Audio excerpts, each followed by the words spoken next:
Hello YouTube viewers and random Hobbit fans, I come before you today to review these, which are some of the new 3 3/4 inch scale figures which have been released to coincide with the new movie, The Desolation of Smaug. And here they are in their respective packaging. I'll be looking at Gandalf the Grey, Bilbo Baggins and Gollum, and Azog. The packaging does look good. We get the Hobbit logo at the top with this great image of mountains in the background. On the bottom corner we get the name of each character printed in, for lack of a better term, old-timey writing, and the image of that character from the actual movie itself can be seen next to it inside this circular ring. Each box offers a nice window which gives you a good look at the character inside it, plus its accessories, while the back just offers some information on the movie itself, plus images of some of the other figures and figure sets available in the range. So that's it for the packaging. Let's open it up and have a look at the figures themselves.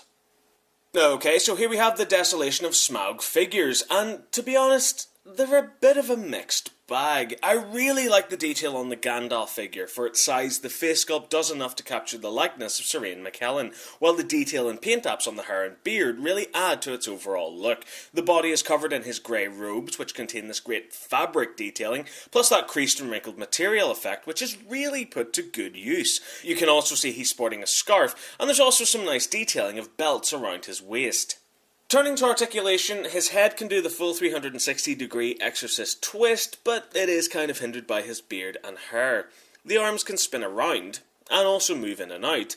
There's a 180 on the elbow, and a 360 on the wrist. The figure offers full waist articulation, and while there are some movable joints on the legs, they're pretty much rendered pointless by these thick plastic robes which hang over them, therefore greatly restricting any leg movement.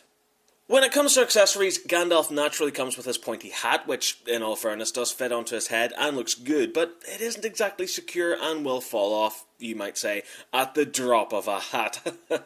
Gandalf's blue scabbard can also be pegged onto his side, but just like the hat, it isn't very secure and falls off again very easily. His sword contains a fair amount of detail, and he looks great when holding it up on display, but it also slots effortlessly into his scabbard. Finally, what Gandalf figure is complete without his staff? The detailing on it is fair, and it can be placed into Gandalf's hand, which really sets off the figure as a display piece. Moving on, here we have the Bilbo and Gollum twin-pack figures, and they are the most disappointing. The Bilbo figure barely looks like Martin Freeman. In fact, it reminds me more of Samwise Gamgee from the Lord of the Rings trilogy than anything else. The figure's body contains very little detail and just looks like cheap plastic, which is a real shame. Bilbo offers a full 360-degree exorcist twist on the head. The arms can also spin around and move in and out. There's a 180 on the elbow, which also spins around through a 360, with another 360 on the wrist. There is full 360 waist articulation. The legs can kick forward and back and do the splits with a 360-degree spin on the knee, which also moves forward and back through 90 degrees. The Gollum figure is a little better, but only just. The face sculpt looks great. It really looks like the character, and those subtle paint apps really help to bring out his features, while the straggly hair around the top of his head is a nice effect. His body contains some rough detailing of muscles and bones poking through his skin, plus his incredibly filthy loincloth has also been included. Gollum offers the exorcist twist head movement. His arms rotate through the full 360 at the shoulder and also move in and out through 180 degrees. He also offers an ab crunch, which doubles as a full 360-degree waist articulation joint too. Finally, his legs can spin through a 360 and move out to do the splits at his pelvis. Bilbo and Gollum come with a few accessories, mainly just bags, which don't really add anything to their overall appearance, but Bilbo also comes with his sword, which fits securely into his hand and slots into his attached scabbard as well. Fortunately, the Azog figure has just about the same level of detail as Gandalf. The face sculpt looks really great, while the torso offers a lot of detail, especially with these brown patterns which have been cut into his skin. The straps around his right forearm, complete with these sharp blades, is fantastic, while this, for lack of a better term, barbecue fork on his left arm also looks great.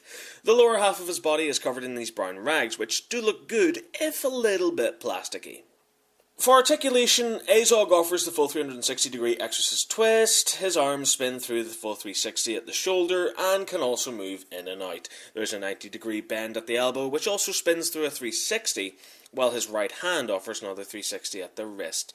There is full 360 waist articulation, but no waist pivot, while the legs can kick forward and back and move out to the sides, but are restricted by the rags around his midsection. Finally, we have a 90-degree bend at the knee, which also allows the lower half of his leg to rotate through 360 degrees. Azog also comes with his rather nasty looking mace weapon, which can slot into his hand, and I have to admit he looks pretty badass when wielding it. Doing a size comparison, the figures do seem to roughly be in scale with each other, so they won't look too out of place when standing together up on display. So, overall, what do I think of these figures? Well, as I said at the beginning of this video, they're a mixed bag. Now, while the Gandalf and Azog figures contain a large amount of detail, some great accessories and articulation, the Bilbo and Gollum figures are major letdowns by comparison. The Bilbo figure is by far the poorest. It looks barely anything like the character, plus it contains very little detail and looks really plasticky and toyetic. I'd recommend Gandalf and Azog for both children and adult collectors, but the Bilbo and Gollum set is definitely just one for the kids during playtime. And so that does it for this review. Thank you very much for watching. I really hope you enjoyed it. If you did, there are countless more reviews online. Thank you again for watching, and remember to keep following the nerd. Goodbye.